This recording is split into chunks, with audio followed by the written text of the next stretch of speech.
Hello, everyone. I think we are live. Hello, hello.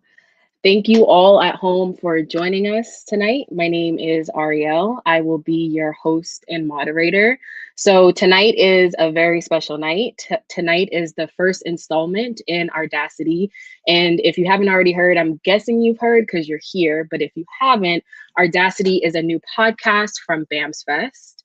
And it's a conversational style series that explores the intersections of the arts, civic engagement, and the lived experiences of communities of color. And so tonight we have a very special conversation lined up for you all at home. We're going to be talking a little bit about Black women and the arts. And so from double standards to code switching to caretaking to running a business, Black women are really kind of expected to do it all and do it with grace. So what we're going to be talking about tonight is what it takes for us as Black women to live on our own terms. What does it take for us to show up unapologetically in our full selves? And we have three very dope panelists here who are definitely doing their art and living their lives unapologetically. So first off, we have some housekeeping things that we just have to get through. And the first thing is a land acknowledgement. So even though we are digital tonight, we still want to acknowledge the land on which Boston Art and Music Soul Fest sits is the traditional territory of the Massachusetts and Pocopog people. And we would like to pay our respect to their elders, past, present, and emerging. And then next, we'd also just like to go over our inclusivity and anti-harassment statement with you all.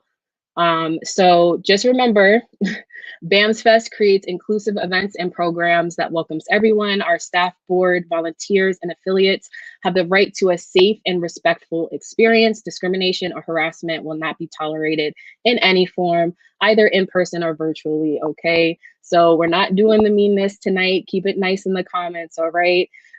Good vibes tonight only. One final note. As we go throughout our conversation, you may notice that little chat function down at the bottom of your screen. Please drop any questions that you have for our panelists there. We have people who'll be collecting your questions and we'll address them towards the end of the program when we do our Q&A session. So without further ado, I'm going to introduce our panelists, and I can even read their whole bios because if I were to read their whole bios, we would be here all night. They're all very accomplished, okay? So first up, we have Aisha Upchurch, the dancing diplomat, and she is an artist and educator who creates, facilitates, and designs for radical change. She is a sought-after performer, instructor, and education consultant.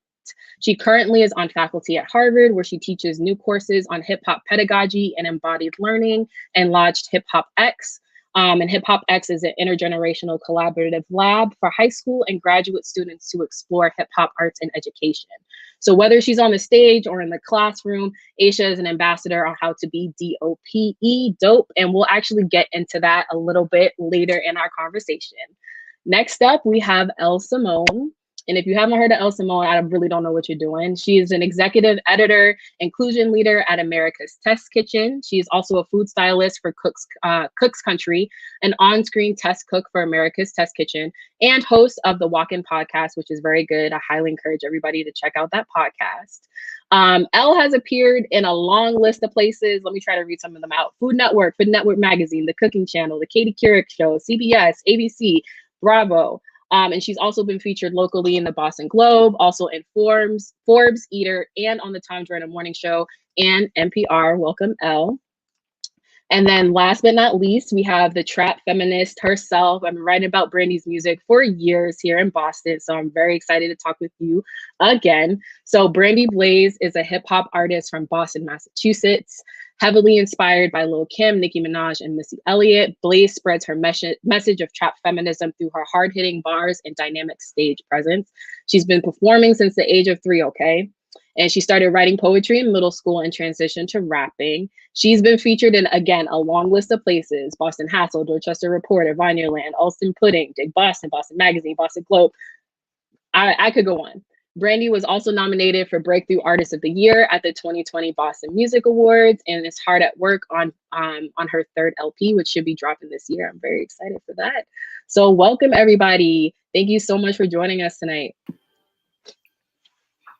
Hey, Hey y'all, Hi. hey. How's everybody tonight?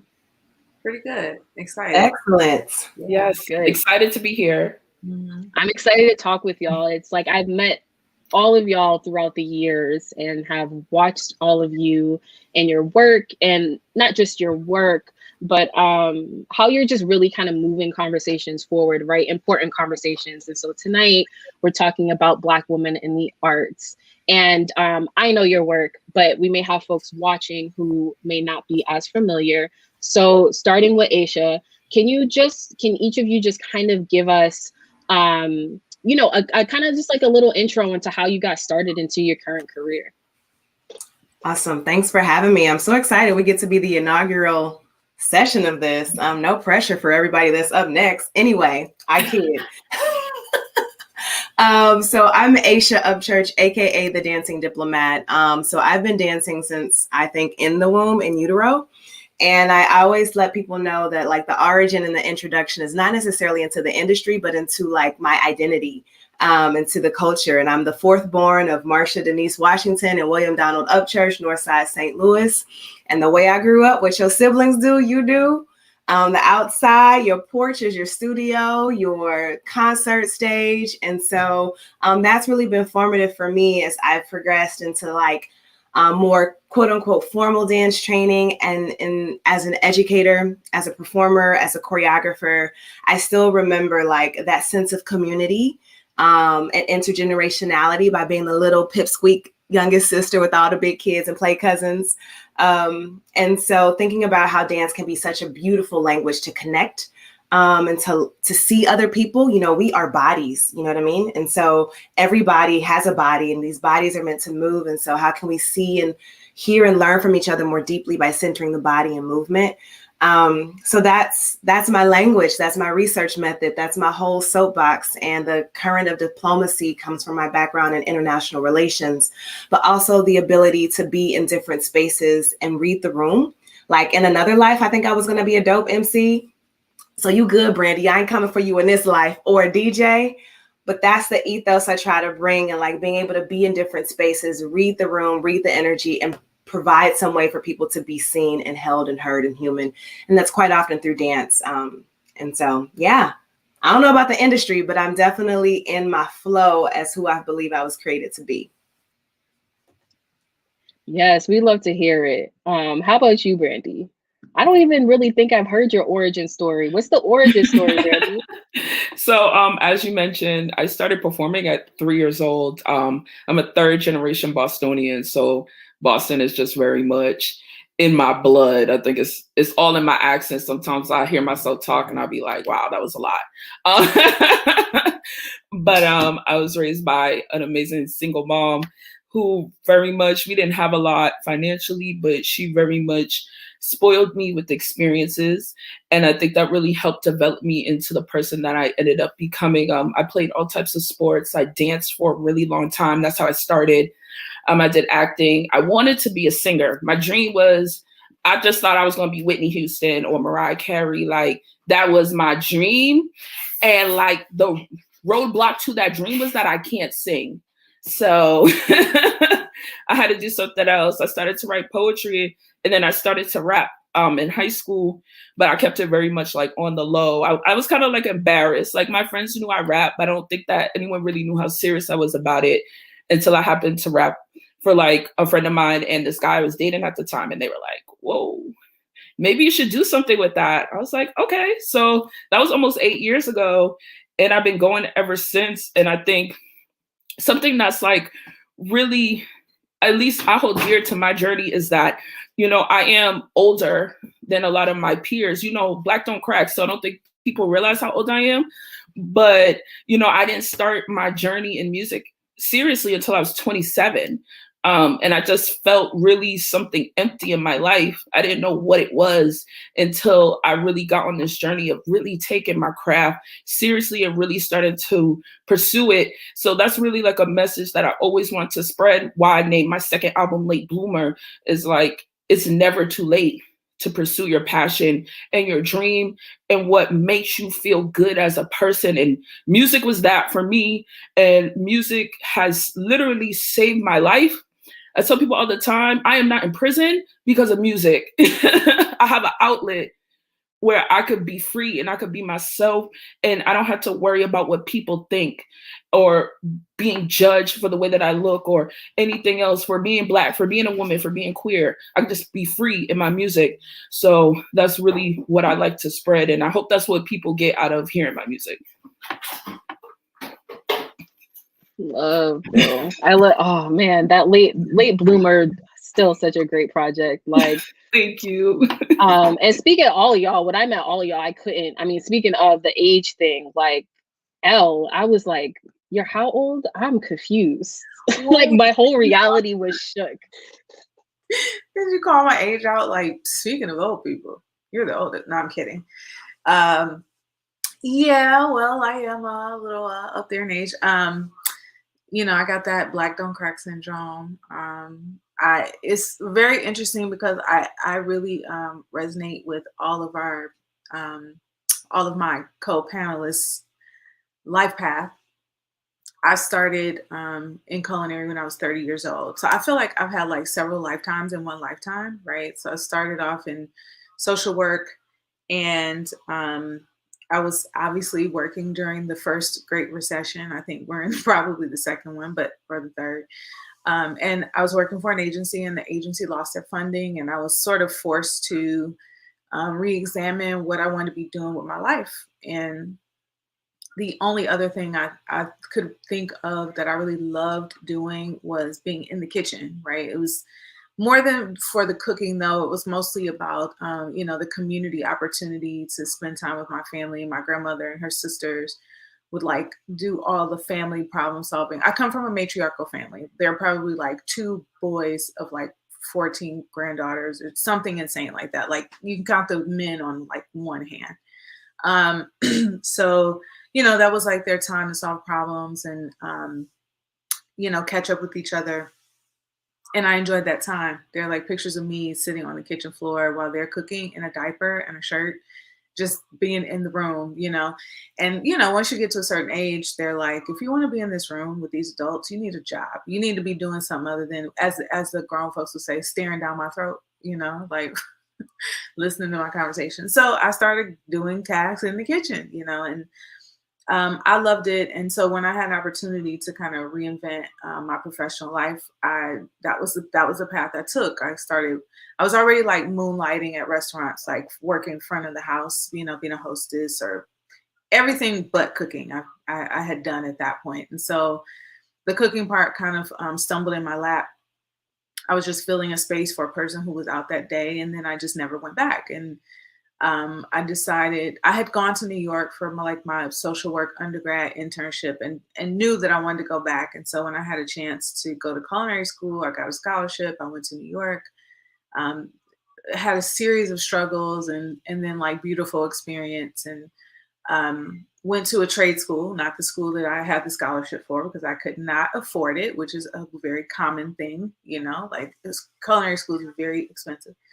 And that school had an internship program with the Food Network. And that was really my introduction into culinary media. And from then, I would take any job in the industry. So I would say that like my path is really one based on resource. So like not only was it my job as a social worker to help young people learn how to find and utilize resources, because I worked with kids who were aging out of the system and I was teaching them adult living skills, right? So teaching them how to utilize resources later became something that I built my entire career off of, like literally looking at opportunities and finding deeper opportunities and then sharing those opportunities with other people who look like me. So like really a whole kind of like Sankofa, pay it forward, resource building, connecting, premise, right? That's really been my whole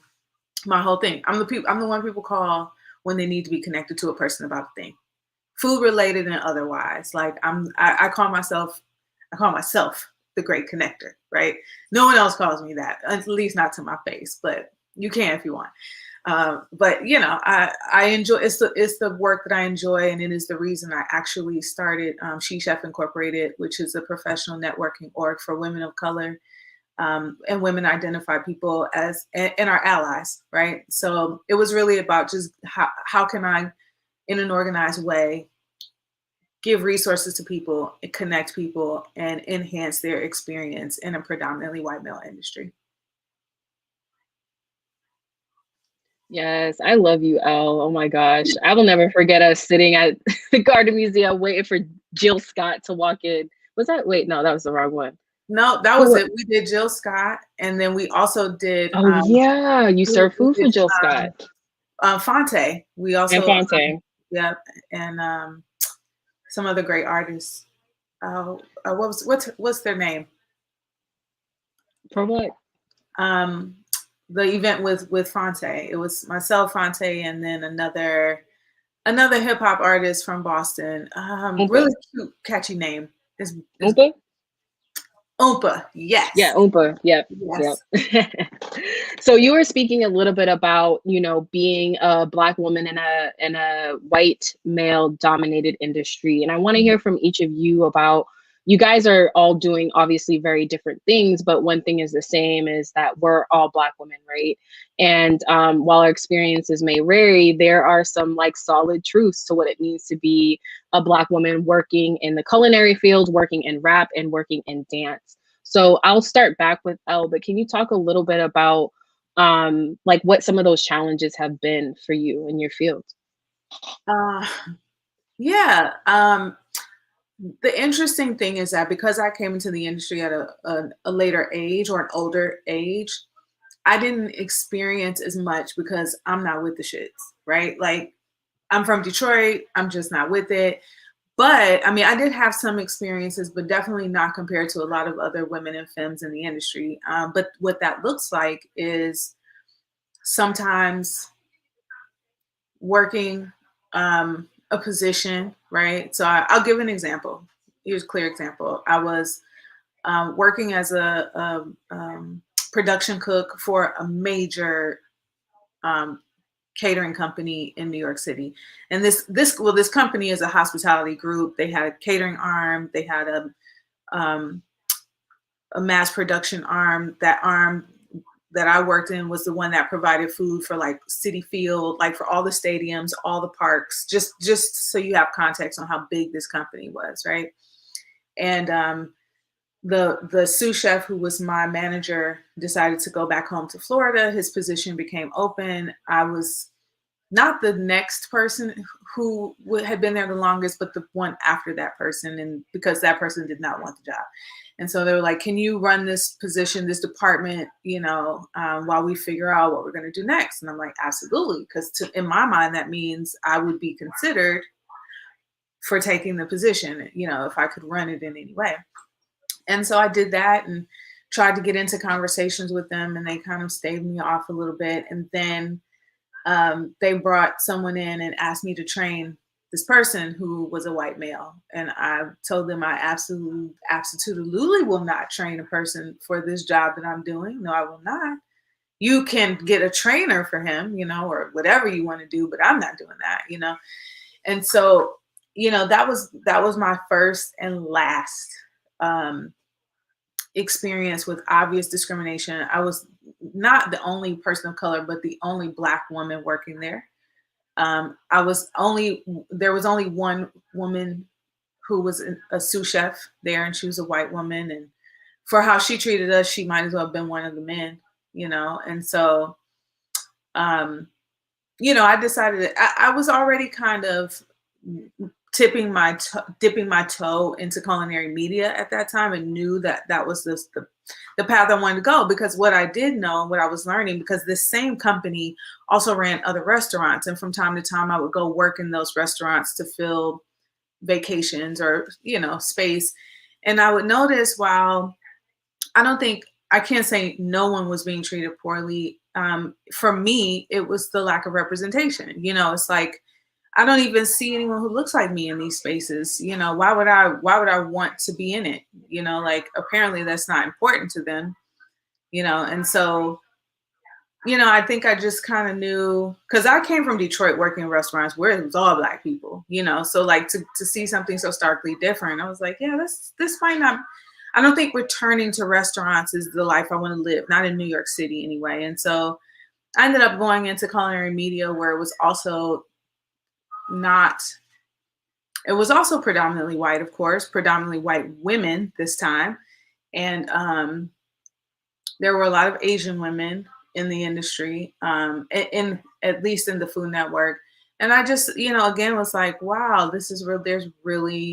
There's something's not right here, and I do realize that at the time, culinary media was a very like clandestine field of work. Like a lot of people, to this day, there are people who still do not know what culinary media is. Food media, they were like, what is that? And not realizing that that's food magazines, it's food shows. Like those shows require producers who also have to have degrees. But anyway, I was already in it, and I decided that like I was going to have to do something about this. And so I just started bringing in people behind me. And, again, I didn't have horrible restaurant experiences, but I do still advocate heavily because I know what it looks like from the gender and from the race perspective. And if I felt the way I felt about the little bit of experience I had with that, I can only imagine what people who deal with that consistently, feel and what that ingrains in you as someone trying to pursue a career in something that you love and you don't feel welcomed. Right. Exactly. And, speaking of representation, I feel like, Brandy, that's something that always sits at the forefront of my mind when we talk about femcees and like just the current culture in hip hop and this expectation for femcees to look or act or rap a certain way. Can you talk a little bit about that and like why being a trap feminist has become such like an important part of your artist identity? Absolutely. I think that we're in a time now where things are starting to get better for women in rap. Like I'm really glad to like be a part of hip hop right now, especially in Boston. I was just really blessed to be surrounded by people like Dutch Rebel, like Oompa, like Red Shades, who are just like incredible artists and just stand in who they are and create the music that they feel good about and that is passionate for them. That those three really showed me so much and really embraced me. And I'm really grateful to know them and be able to, follow their lead. But I think it's also really unfortunate a lot of times that we feel like we have to look a certain way or we have to move a certain way. Like even me getting ready for this, I was like, listen, I got off work. I don't have no time to put on no makeup. Y'all gonna get this lip gloss and y'all gonna like it. Like, but I still feel like that internalized pressure, especially being a plus size woman, of having to perform like hyper femininity. And I gotta be on point every single day. And my makeup gotta be on point. What I'm wearing gotta be on point. Like it's a lot of pressure and it doesn't feel good. But then also there's like the flip side of that where I make the music that I want to, that feels empowering to me. And I feel like sometimes people will look at that and be like, well, you're just doing like what's mainstream. You're just doing what's this, like you feel like you have to talk this explicit way or rap about this because that's what's hot. And I'm like, that's what feels good to me because people don't understand. Like I said, I'm a plus size girl and depictions of women that look like me are not in media are not good. Like we're asexual, we're the sassy best friend, we're never the love interest, we're the joke, we're the punchline. And you never get to be, the lead. You're the side that doesn't get any type of attention except for when it comes time to tell a joke. And I feel like people don't understand that. So I choose to make the music that feels good to me because that is something that I've always lacked. Even when you think about like Kim on Moesha, I loved Kim. Like that was the first time I saw someone where I was like, she's gorgeous. And then when it was the Parkers, I was like, I saw Monique too. I was like, wow, this is amazing. But then also think about all the fat phobia that Kim had to endure on Moesha. Think about how they presented Monique as chasing behind this dude constantly that didn't pay her no mind. And she was absolutely gorgeous, dressed to the nines, bad. Hair always done, outfit always on point, like both of them. Okay, both, right? Like all types of goals for how I wanted to look. And Right. but look how that got portrayed. That wasn't fair to them. And that's why I'm like, I do the music that feels good to me. And I think that part of feminism is the right to choose. Like, there's going to be women that are more modest. There's going to be women that do, like, you know, more of the, you know, community empowerment and things like that. And that's amazing. And then there's always going to be women like me that do body empowerment and sexuality empowerment. We are in balance with each other. We make each other grow. We steel sharpens steel. We make each other better. We make each other grow. But it has to be all of us, because that's feminism, is the choice. And I choose to make the music that I want. And I feel very disrespected when people feel like it's a choice that got put on me by the industry, when it's a choice that I'm choosing to make. Ooh, girl. I mean, and we've talked about this before, you know, we've talked a lot about this. And thank you for going into that and explaining a little bit about, I feel like people, they don't understand because they don't have to live that experience, and they just don't understand, like, especially as a Black woman, as a plus size Black woman, there are different expectations for you. And now going to Aisha, I wanted to talk a little bit about DOPE. So DOPE is an acronym. It stands for Dismantling Oppression and Pushing Education. And since we are talking about kind of like these systems of oppression that Black women, you know, live at this intersection at, can you talk a little bit like about like your art and just your movement? I watched your TEDx talk earlier today, just like how you're using your work to start these really important conversations.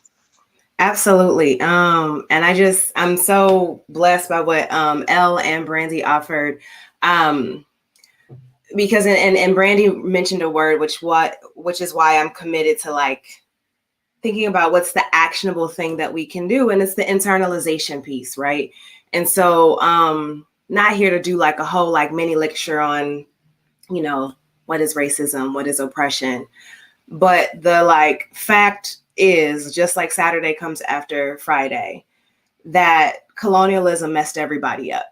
And I think what I'm realizing as a dancer, and so excited to be in like my 4th decade and like can look back on like 23-year-old Asian, like, okay, and have wisdom to be like, it's great. I've always felt very free and at home in dance, but there has been a lot of that internalization of, does my athletic, dark skin, natural hair body work for the aesthetic? Because let me tell you, auditioning for commercial gigs in the early 2000s, this was not on trend, okay?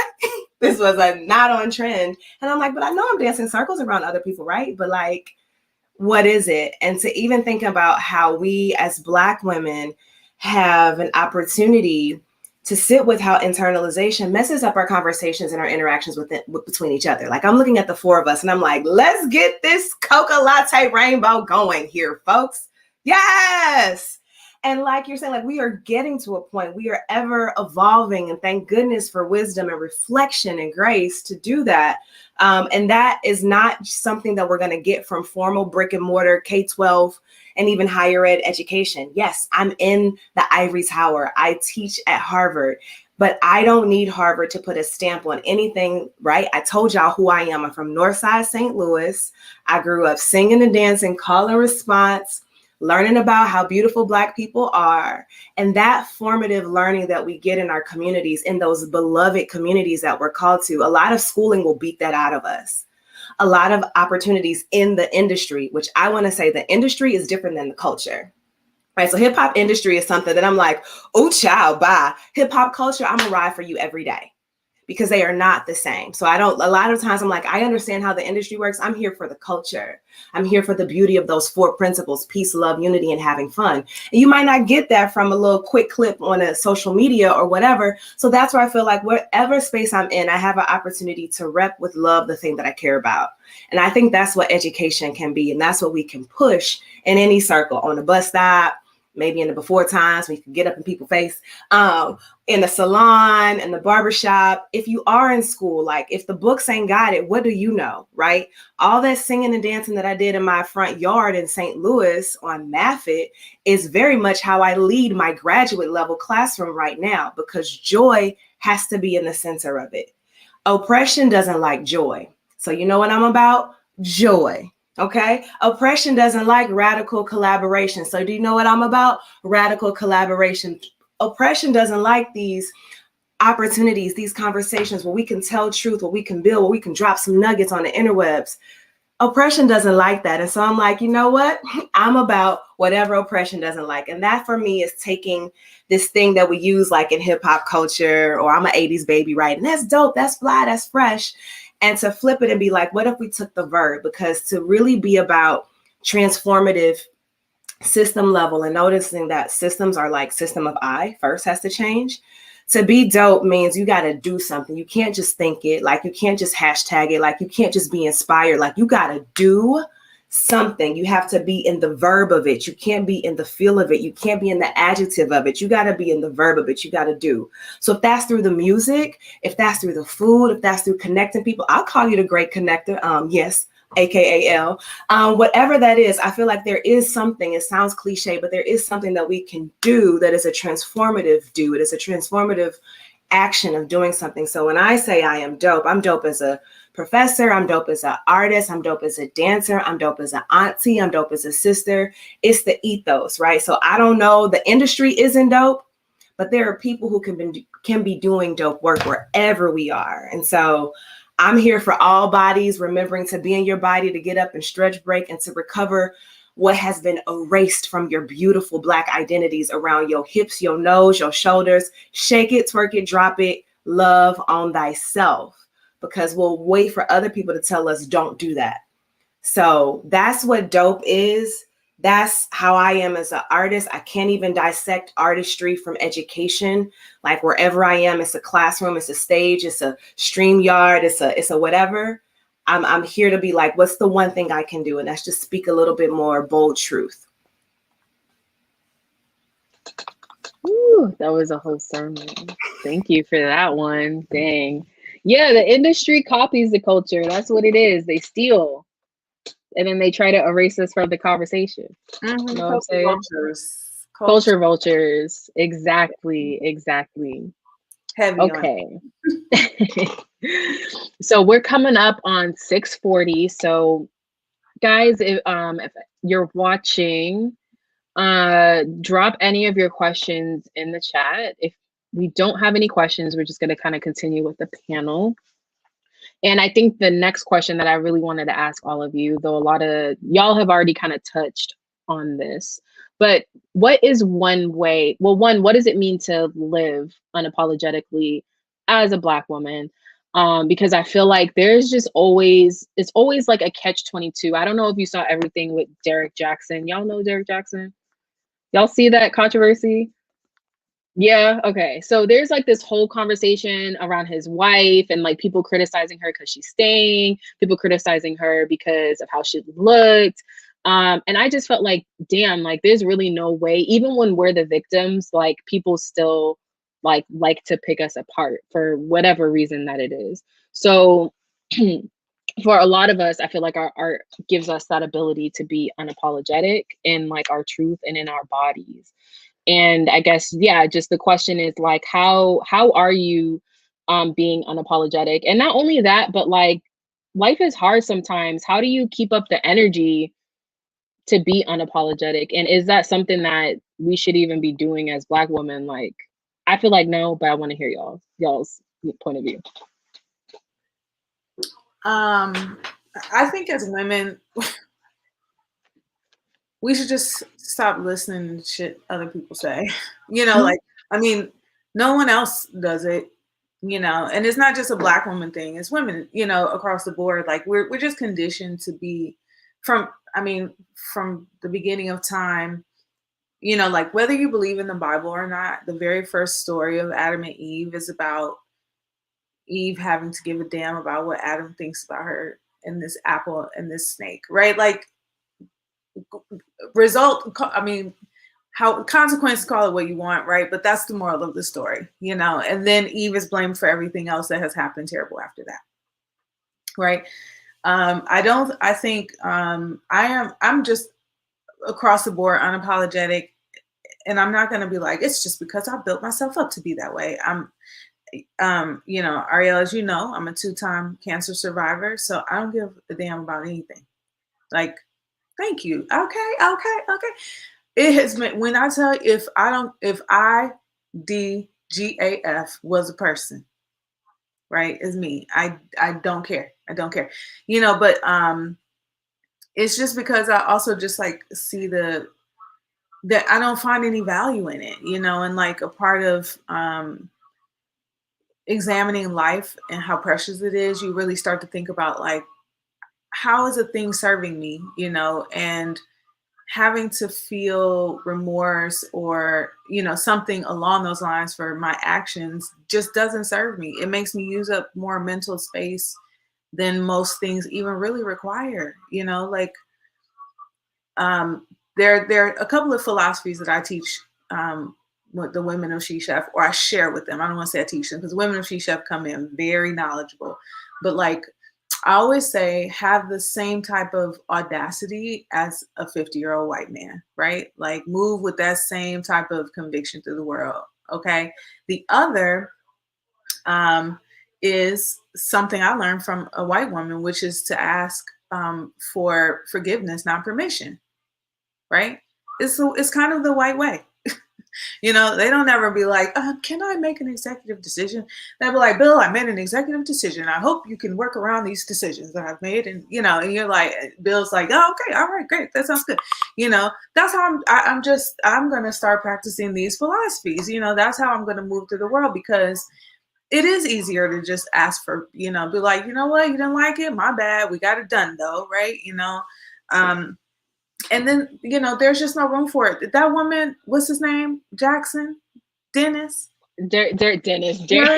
Right? Derek Jackson. Derek Jackson, right? Mrs. Jackson, if she want to stay with Derek, that's her prerogative. You know what I'm saying? Like, whether it's healthy or not might be a different question. But like, even then, you can't convince anybody to do anything that they don't want to do. And that could be to their benefit and it could be to their detriment. Either way, guess what it is? Their prerogative, right? Don't drag this sister for her choices. We got choices that never make it to the surface of the world, that people never know about and would probably not agree if they did know, you know, but we all have to, it is good to be in community if you're going to be supportive, you know, and give someone something constructive that can help benefit their life. But if you're just being judgmental, you can save it, you know. And also, you don't have to subscribe to other people's thoughts and opinions. I saw this sister did a reel the other day, and it's so cool because she's in the field and she's doing this thing like, she's showing the words, and basically she's saying like, when you give me your opinion that I didn't ask for, her final message is like, mind your damn business, right? Like at the end of the day, if I didn't ask you, you know, I'm realizing I'm adopting a lot of my old auntie philosophies, but like, honey, when I need you, don't, what they say on Real Housewives back in the day, don't come for me unless I send for you. Mm-hmm. Yep. Yeah. Yep. That's me. Don't come. I'll call you. Don't come. Okay, Elle. We know what time it is. Brandy, how about you? I think for me, I just really had to learn, like, it's okay for me just to be myself. Like, I'm a hood girl from Dorchester, my mama from Roxbury. That's what it is. Like, of course, I have to code switch to get my check at work, but whatever. I don't have to code switch with the kids I work with because they come from the same place as me, and that makes them feel like I have someone I could trust that I know came from the same environment as me, same place as me. Even like when it comes to, you know, the type of music I make, I feel like if I really just bowed into pressure, I would really be trying to be something that I'm not. Like, I am about peace and love and incense. Don't get me wrong.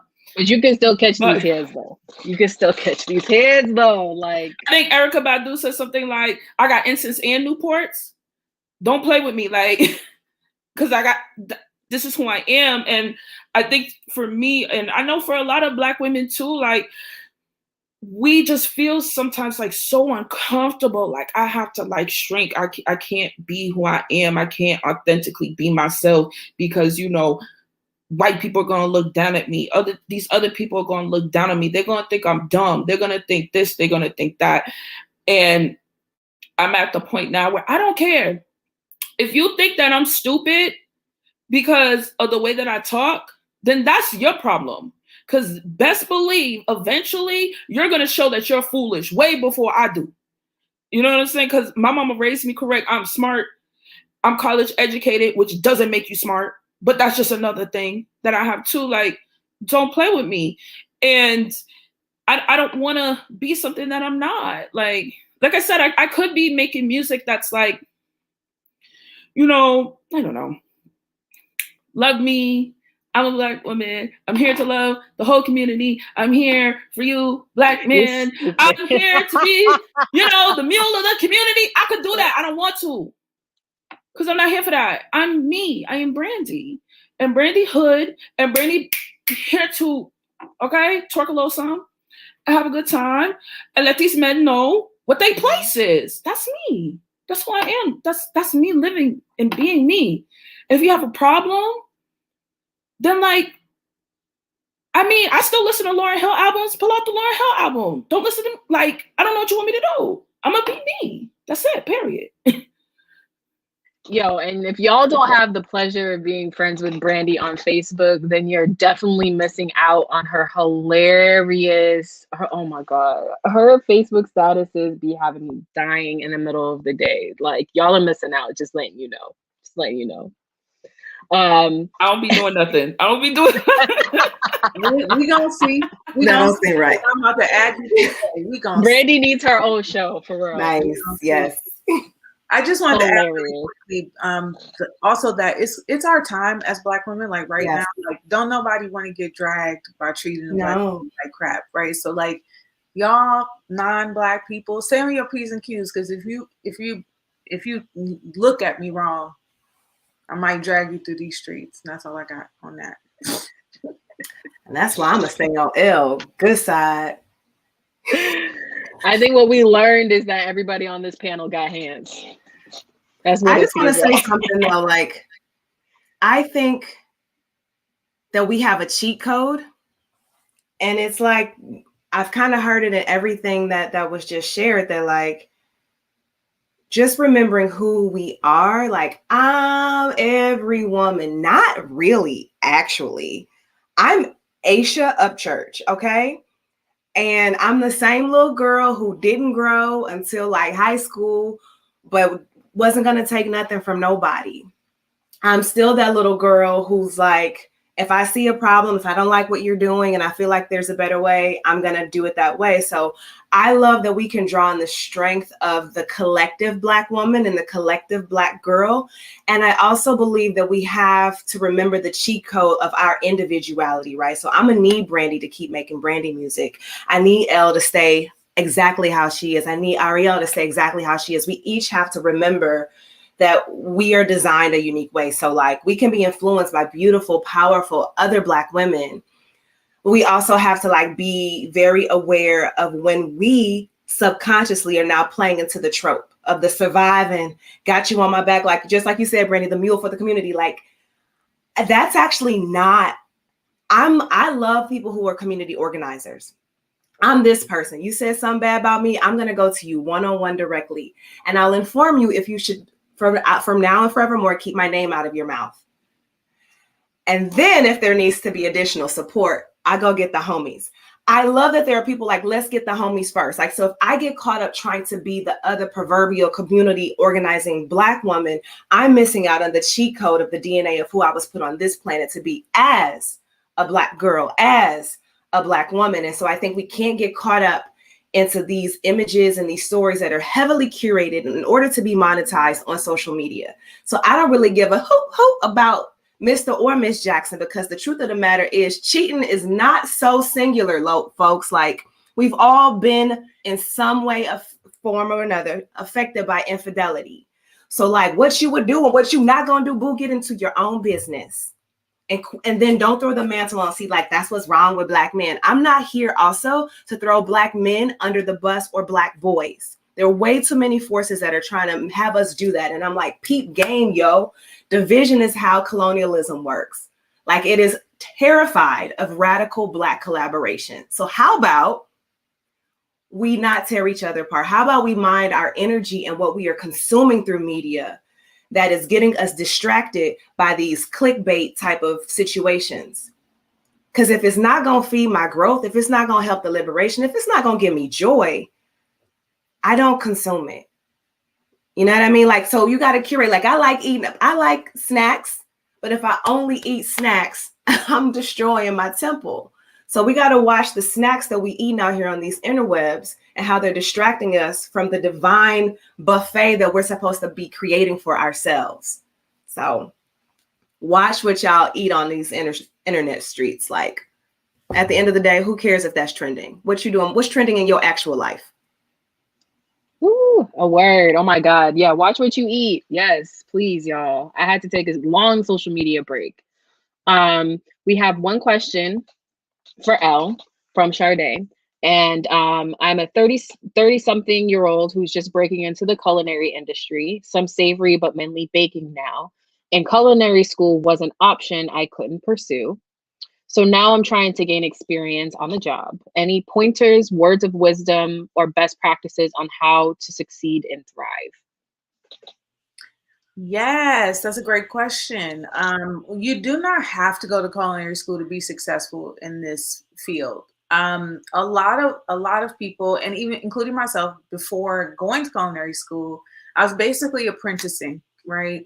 And I think if you're interested in going into baking, a good way to start is to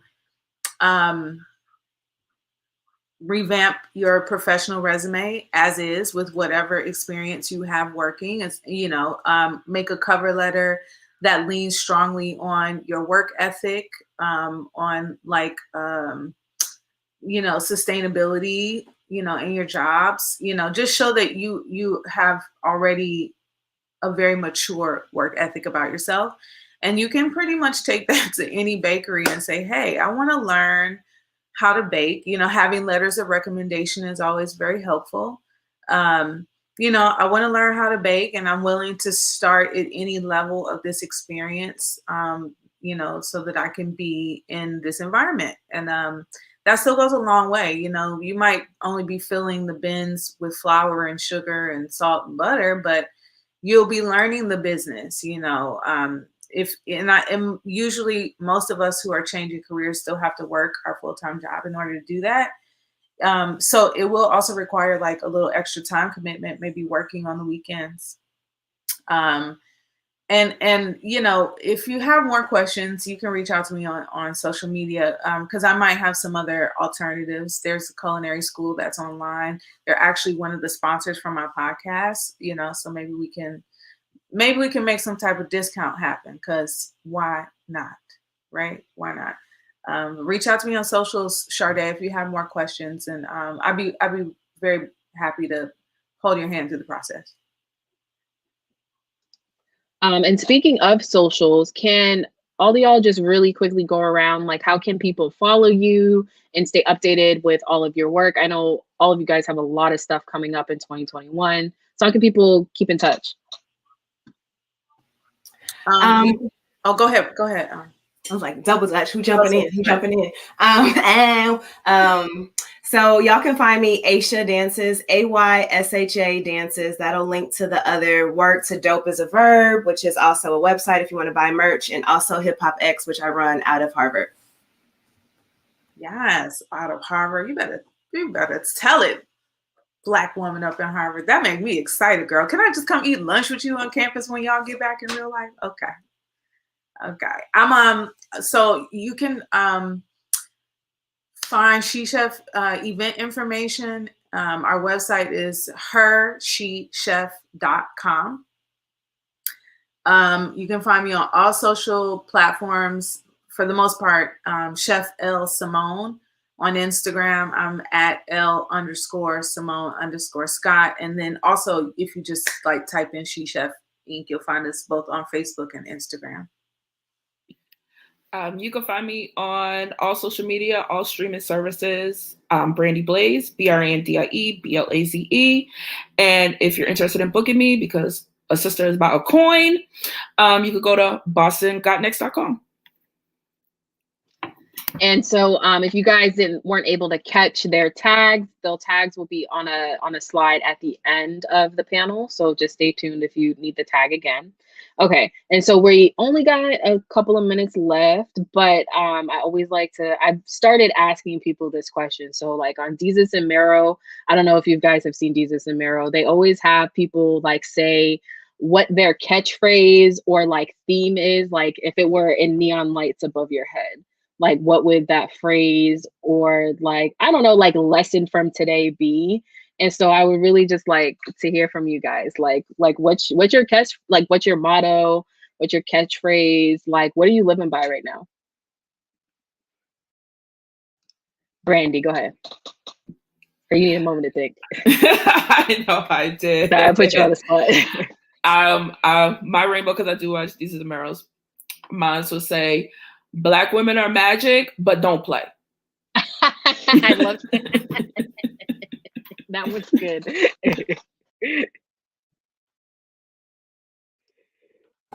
So mine would be like, maybe this is like act 1, act 2. So like act 1 is like, it's a butt, just shake it. It's a body part, it needs to shake. And then 2 is obviously stay dope. Love it. This is very challenging. I never thought about it. I would probably have to say live life like it's your last. Yeah. Yep. And then just like for the rest of the year, like I know Brandy, you have an EP coming up. Just really quick, can you plug like any event, or I don't know, Elle, if you have a podcast coming out, another podcast episode coming out, just plug anything that you want people to maybe virtually tune into. So the next event that I have coming up is Finally Live with DJ Y Sham. That's going to be airing in April. It's going to be incredible. She got the whole band. It's going to be lit. So make sure you check out just Y Sham on Instagram, or check out my Instagram page. All my social media will have the info that's happening. And the 3rd album comes out this summer. So get ready for that. I'm like, do y'all need a dancer? You know, I got a track for me. I got some hips. I always need a dancer. What? Let's go. Let's do it. So Hip Hop X, which is the project I run, we're having our 5th annual Can't Stop Hip Hop conference in May, and we're going to put a call out for presenters and performers for our 2-day virtual conference. So stay on the lookout for that. So in May 18th, She Chef will be doing our She Cuts Meat Camp. So if you want to learn how to butcher meat, if you want to learn how to cook meat, and hear about sustainable meat raising, we're having that event. We got swag bags, our sponsors, Nyman Ranch. I'm pretty happy about that. It's our first big partnership. Also, the Walk-In Season 2, the Walk-In Podcast Season 2 will be launching in June. Season 1 is on Spotify, Stitcher, all the places where you can listen to podcasts. Again, it's called The Walk-In. We have some pretty exciting interviews coming up. We got like Carla Hall. We got like all the people, and they're not interviews, by the way. These are actually conversations, a little bit about food, but like 90% about the people. And you'll hear them telling things that they've never told any other media outlet. So we really get in deep with it. Yeah, girl, it's all the tea. The Earl Grey, the peach is all the tea. So you can check us out on all podcast platforms.